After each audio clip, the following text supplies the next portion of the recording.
ओम नमः शिवाय। तंत्र के रचयिता भगवान शिव को मेरा नमस्कार है। इस धरा पर कुछ ऐसी विचित्र शक्तियां हैं, कुछ ऐसा है जो मानव की समझ से परे है। जब मानव इस तरफ अपने कदम बढ़ाता है तो वो अचंभित रह जाता है इन सब शक्तियों को देखकर। ये कुछ ऐसा ही है जो कि मानव की पहुंच से बहुत दूर है, लेकिन कुछ साधु संत, पीर फकीर इस विद्या को जानते हैं। मैं बात कर रहा हूं मोहिनी मंत्र की। कई लोगों को ये कोरी कल्पना लगती है, लेकिन जिसके पास ये सिद्धि है, जिसके पास ये विद्या है, वो रोज ही इसका इस्तेमाल करते होंगे। और इस विद्या को अर्जित करने के लिए क्या क्या सामग्री लगती है, किस तरह से इसको अर्जित किया जाता है, वो सब मैं आपको यहां बता सकता हूं। सबसे पहले तो आपको विश्वास करना है कि जो मोहिनी मंत्र है वो वास्तव में होते हैं।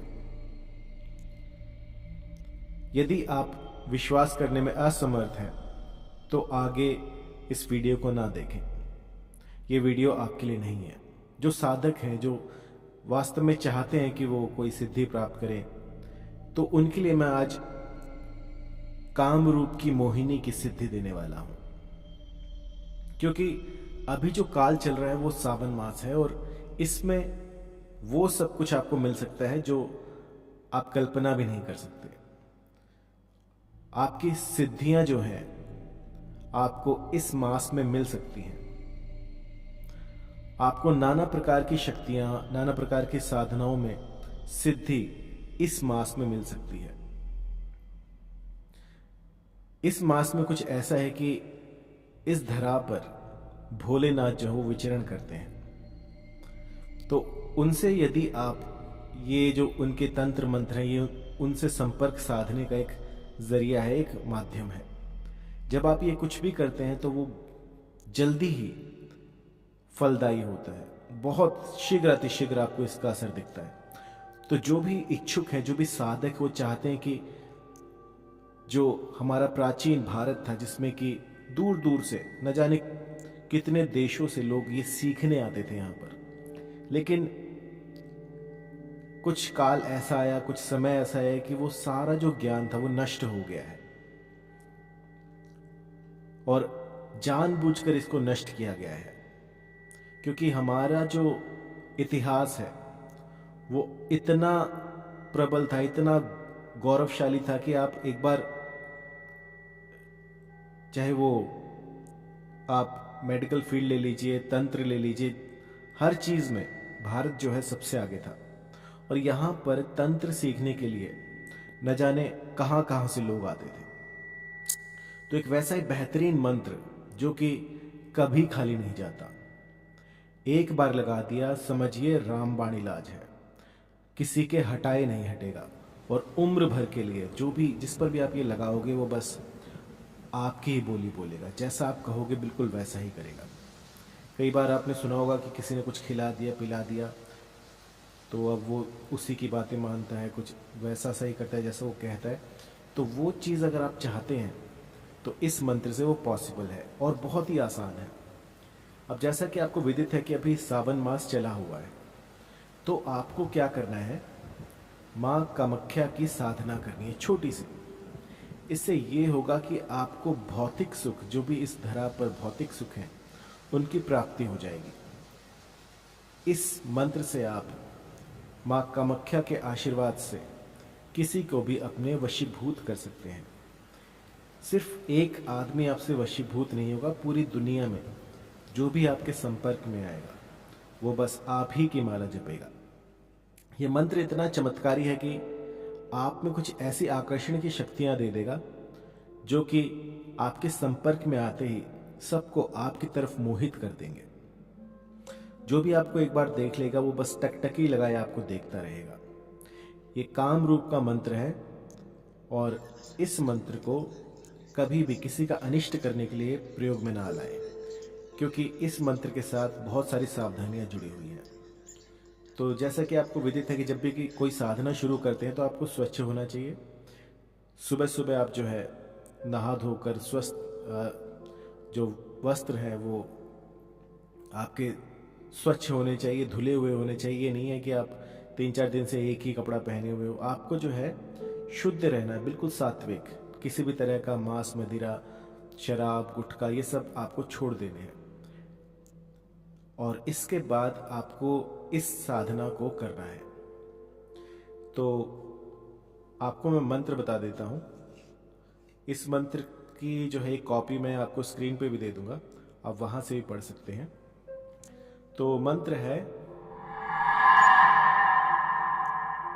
ओम नमो कामरूप वासिनी सर्वलोक वश्य करी स्वाहा। मंत्र एक बार फिर से, ओम नमो कामरूप वासिनी सर्वलोक वश्य करी स्वाहा।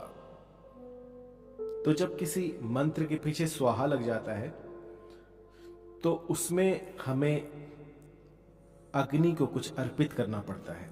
स्वाहा जो है उनको कुछ देना पड़ता है ताकि आपकी आवाज, आपके जो विचार हैं वो आगे तक वो ट्रांसमिट कर सके, आगे पहुंचा सके। लेकिन यदि आप सिर्फ इस मंत्र का भी जाप करते हो तो भी आप अपने जो विचार है, जो आपकी फ्रीक्वेंसी है वो इस ब्रह्मांड में गूंजती रहेगी।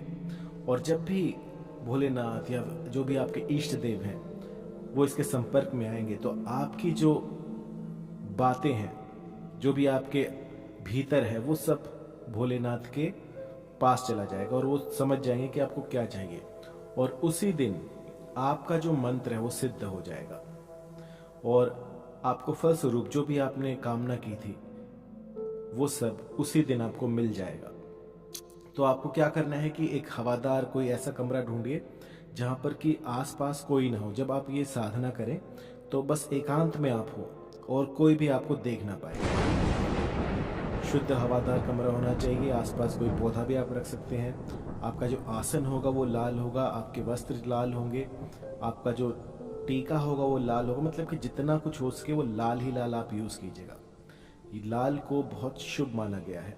यदि आपके पास माँ कामाख्या का ओरिजिनल सिंदूर हो तो आप उसका टीका लगाएं, क्योंकि टीका लगाने से आपके पास दूसरी दुनिया में बातें करने का, पहुंचने का एक पासपोर्ट मिल जाता है, एक जरिया हो जाता है कि आप वहां जा सकते हैं। टीका लगाने से भिन्न भिन्न तरह की शक्तियां आपसे दूर रहती हैं, आपका बाल विवाह का नहीं कर पाती।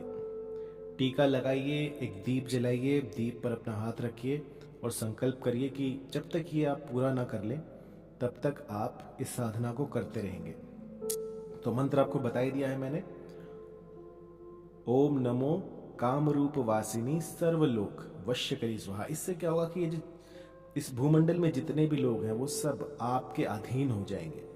ये ऐसा भी नहीं होगा कि आप जा रहे हो तो बस आप सब आपसे अधीन ही हो जाएंगे। लेकिन मेरा कहने का मतलब ये है कि आपकी बात कोई टालेगा नहीं। यदि कोई जैसे आपको किसी अपनी गर्लफ्रेंड को अट्रैक्ट करना हो, किसी बॉयफ्रेंड को अट्रैक्ट करना हो, आपके पति आपसे दूर रहते हो, तो भी आप इस मंत्र का प्रयोग कर सकते हैं। यदि कोई ऐसा एक स्पेसिफिक पर्सन है कि उसको अट्रैक्ट करना है तो आपको क्या करना है कि जब इसका चैंटिंग पूरी हो जाए, जब आप इसका गुम्फन पूरा कर लें, उसके बाद आपको अपना जो भी आपके दिलो दिमाग में है उसको बोलना है कि मुझे इस कार्य की सिद्धि चाहिए और माँ कामाख्या इसको पूरा करे। जो भी आपके, जैसे भी आप प्रे करते हैं वैसे आप कह सकते हैं। लेकिन जब तक ये मंत्र पूरा ना हो 108 या 1000 बार, 2000 बार, जितना आप कर सकें, जितना ज़्यादा गुम्फन होगा उतना ही ये सटीक लगेगा। यदि आप इस मंत्र का रोज 108 की संख्या में जाप करते हैं तो आपके साथ आकर्षण की शक्ति चलेगी जो कि सामने आने वाले किसी को भी वशीभूत कर देगी। तो इसका जो समय रहेगा वो है, आप कभी भी कर सकते हैं सावन में, और यदि आप सावन के बाद भी करना चाहते हैं तो सुबह का समय रहेगा। लेकिन अभी सावन में आप जितना करें उतना अच्छा है, चाहे सुबह करें, शाम को करें, रात को करें, कभी भी कर सकते हैं। और इसके बाद जब सावन खत्म हो जाए तो आप सिर्फ सुबह में ही कर सकते हैं, ब्रह्म मुहूर्त में। सात्विक रहिए और एक कमरा बनाइए अपना जहाँ पर कि आप ये साधनाएं करें।